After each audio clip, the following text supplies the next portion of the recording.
Ghouls, specters, and all matters of ghosts can be found in all forms of entertainment. Video games are no different, with the otherworldly characters coming in all shapes and sizes, from ghosts being helpful to the players to ones that are a bit more sinister. With Halloween upon us, today we ask, which video game ghosts would we love to have haunting our house, and which ones would make us run away in fear? I'm Kifinosi with One Up Binge, and this is Video Game Ghosts, Good to Evil. As usual, we'll be starting with our most noble characters and working our way down. These otherworldly spirits might look kinda spooky, but their actions far outshine their occasional ghoulish appearance. These ghosts are the good. Rising up to take our gold medal of good, we have the hero's shade from The Legend of Zelda: Twilight Princess. Much like Link from Twilight Princess, the hero's shade is actually Link's ancestor, being the Link from Majora's Mask and Ocarina of Time. When he is encountered, the hero's shade laments that he passed away before he was able to pass along his knowledge to others. However, he makes up for his past lost opportunities and teaches Link several techniques like the Helm Splitter to help out the young hero. And while that is pretty good, what really places the hero's shade up to the very top of our ranking is what he's done prior to his death. More specifically, the hero's shade was able to both stop the moon from crashing into Termina and defeat the evil Majora, as well as being able to fight against the past version of Ganondorf. Being able to help out someone defeat a great evil when you're already dead, as well as having been able to defeat some pretty evil characters when you were alive? Yeah, it goes without saying that the hero's shade more than deserves the top spot here. Being awarded our silver medal of good, we have KK from Ghostwire Tokyo. Unlike most other ghosts on this list, we only get to see KK in just a couple of scenes throughout the game. However, as the game opens with the barrier between the living world and the spiritual world being torn down by the main villain, KK is playing an active role in trying to stop him, even before the events of the game. And while KK does possess Akito's body, it can be argued that he also saved him from death. Plus, KK allows Akito to have control of his body for the most part, and is also able to give Akito some pretty impressive new powers, such as being able to use the elements like fire and air to fight back against the more villainous otherworldly visitors. And sure, KK can be a bit rough around the edges and does butt heads with Akito at times, but for the short time the two work together, KK does care for his partner and wants to help in any way possible. If we had to nitpick, we could knock KK down a bit due to his attitude at times, plus his desire for revenge is a driving force for his character. But seeing how dangerous the situation is and how utterly insane and powerful the villain of the game is, we can't fault KK all that much. From Donkey Kong 64, we have Wrinkly Kong taking our bronze medal of good. Like our other two good medal winners, Wrinkly Kong has been working against the villains in her series even before her death. And she has not let the fact that she no longer has a body be a drawback when it comes to helping the other Kongs in fighting against King K. Rool and his crew in Donkey Kong 64. Wrinkly might not take an active role in battling the evil reptiles directly, but Wrinkly's spirit can be found behind numerous doors before the entrance of each world, and is willing to pass along hints and tips to Donkey Kong and his friends to help them through each level. And as almost all these hints are pointing the Kongs into reclaiming their golden bananas, which are needed to progress further in the game, and the fact that she requires nothing in exchange, Wrinkly is one of the most helpful ghosts in video game history. We do wish that Wrinkly would be a bit more direct with some of her hints and possibly have done a little more than just telling the other Kongs where to look for their bananas, but these are very minor issues, and for all the help she provides, this ghostly monkey's good medal is well earned. Barely missing out on getting a good medal, we have Sissel from Ghost Trick Phantom Detective. He might be snarky and pokes fun at others due to their deaths, but Sissel is a pretty decent ghost at heart, figuratively speaking. After his death, Sissel discovers that he's able to manipulate time in short amounts, and he's able to use both this and other abilities in order to save some other ghosts before joining them in an investigation. During the course of the game, Sissel is able to stop an execution, and while he discovers that his own corpse is moving around, he's able to prevent it from gaining immortality from the Termic meteorite after using his time manipulation, and he's able to rewrite the events that lead up to the situation Sissel finds himself in. And while this does cause Sissel to be the one who's affected by the meteorite instead, we're confident that he'll continue to use this new ability to help and save others going forward. Coming up next, we have Madame Fleury from Paper Mario: The Thousand-Year Door. Prior to meeting up with Mario, Madame Flurry is content with living deep in the Boggly Woods. Madame Flurry does have a very good relationship with the Punies, and even though she can be a little arrogant due to her putting a lot of stock in her previous acting career, Madame Flurry is more than willing to help. Unlike previous entries though, Madame Flurry does have Mario collect her necklace before helping, and she can be a little flirty when it comes to others. After she does join Mario on his adventure though, Madame Flurry uses her powerful breath to help uncover hidden paths and secrets that would remain hidden otherwise. When it comes to facing strong enemies such as the X-Nauts or the Shadow Queen, Madame Flurry does not back down,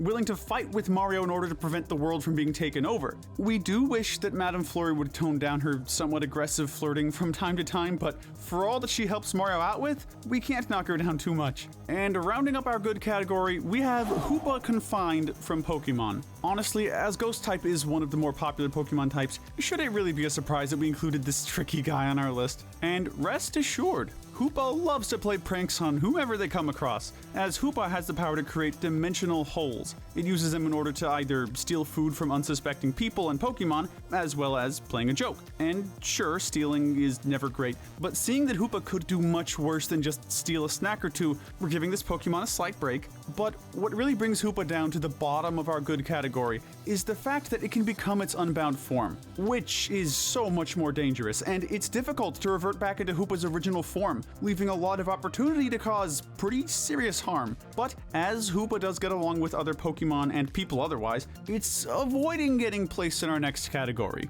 Now we're going to descend into more neutral territory. This is the gray area. From Metal Gear Solid Snake Eater, we have the Sorrow starting off the gray area. As the Sorrow was born in the early 1900s, he took an active role in fighting with the Allied forces in World War II as part of the group known as the Cobra Unit. Unlike some of his fellow soldiers, the Sorrow did not possess really any unique combat-related skills. Where the Sorrow's powers lie, though, is in his ability to summon the dead spirits of fallen soldiers with the ability to use their knowledge to help on the battlefield. After the Sorrow's death, he's consumed with the regret and sadness of some of his actions when he was alive.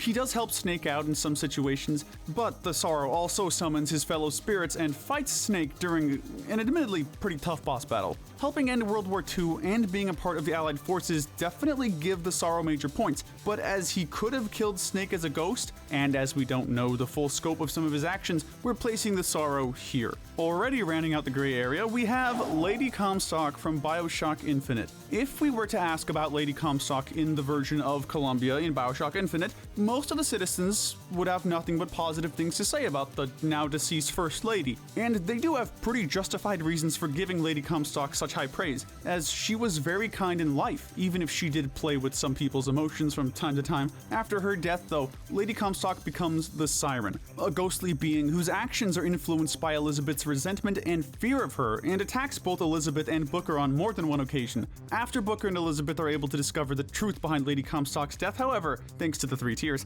Lady Comstock is able to make peace with the duo, as well as be released from her lingering resentment and anger. One of her last acts is blasting open the gate to Comstock House for Booker and Elizabeth. Lady Comstock is the perfect example of a tragic character, and even though she does attack Booker and Elizabeth, as well as use other emotions against them on rare occasions, we're giving her a slight break and placing her slightly below the Sorrow. Now we're going to be getting to the ghosts who we would be calling our local supernatural investigators to help us in getting them to pass on to the afterlife for good. These ghosts are the bad to evil. Starting off this section, we actually have a group ranking, the ghosts from the Pac-Man series, better known as Inky, Blinky, Pinky, and Clyde. This quartet of colorful specters has been causing trouble for Pac-Man and his family since the 80s, and while they mostly chase Pac-Man and Mrs. Pac-Man through whatever maze they find themselves in, it's clear that they want to end the circular yellow heroes. However, even though the ghosts are not fans of the Pac-Man family, that does not prevent them from being playable characters themselves, such as Inky in Pac-Man 99,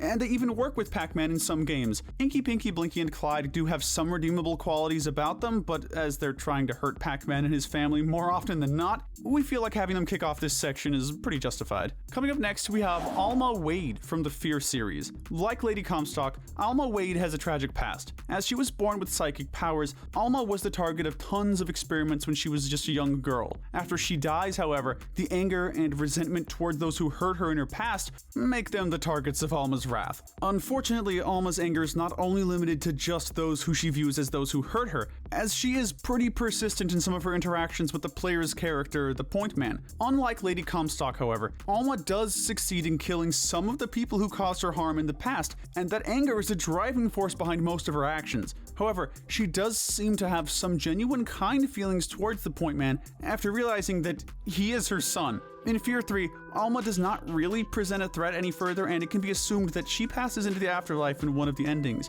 We're glad that she hopefully found peace in order to pass on, but we also really can't justify placing her any higher on the ranking than this. We have Guybrush Threepwood's archenemy and the main villain of the Monkey Island series, LeChuck, taking our bronze medal of evil. Ruthless, crafty, and a dangerous enemy, LeChuck has been causing trouble for Guybrush since the first Monkey Island game. With the reputation of being the most fearsome of the Seven Seas, LeChuck has used voodoo in addition to being a pretty good swordsman and pirate captain. Like other baddies in video games, LeChuck is also pretty obsessed with trying to win over the female protagonist of Monkey Island, Elaine Marley. Other than causing trouble for Guybrush and Elaine, LeChuck has killed a number of people and looks down on others he views as weak, and has zero problems with the crimes he's committed.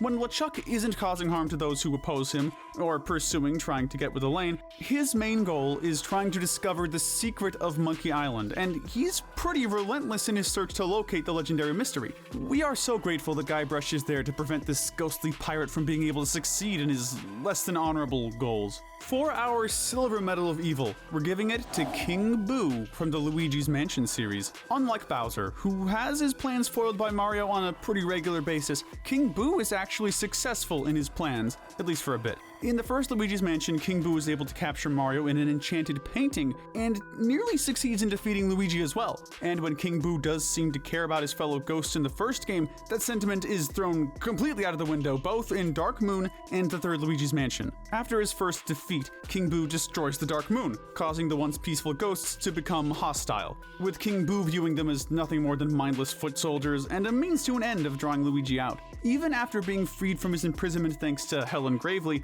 King Boo shows zero gratitude and even tries to trap the entire hotel of Luigi's Mansion 3 in a painting, which would include all the ghosts as well as Luigi and others with zero regrets. We are so glad that our favorite green-clad scaredy cat heroes stopped King Boo on multiple occasions, but with King Boo's actions getting worse with each game so far, his evil medal is well deserved. And finally, our gold medal of evil is going to none other than Ivo Shandor from Ghostbusters the video game. Seriously, where do we start with Ivo? Okay, even before becoming a ghost, he was willing to do anything in order to claim total power. His horrifying crimes including, but not limited to, unethical experimentation, mass murder, and becoming a cult leader. After Ivo dies and becomes a ghost, his threat levels increase even more. After Gozer is able to destroy the world twice, Ivo takes it upon himself to cause widespread destruction and attempts to become a god himself. Ivo was able to use the ghosts that were released to wreak havoc in New York and nearly kills the Ghostbusters during the confrontation. Ivo views others as nothing more than being below him and or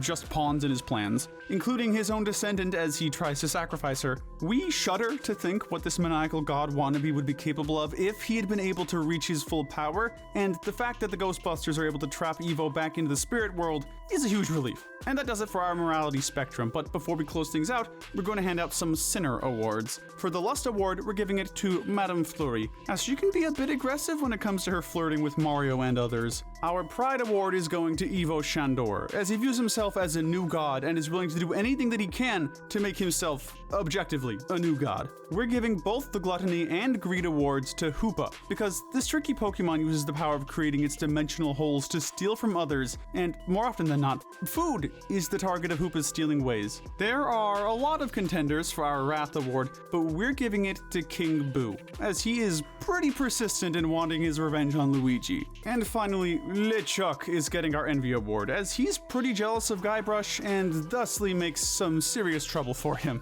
But let us know in the comments section if you agree with our ranking, and tell us what we should cover next. If you need a one-up, make sure to hit that notification bell and binge our Good to Evil playlist, where we break down the moralities of the characters in your favorite games. Thanks for watching!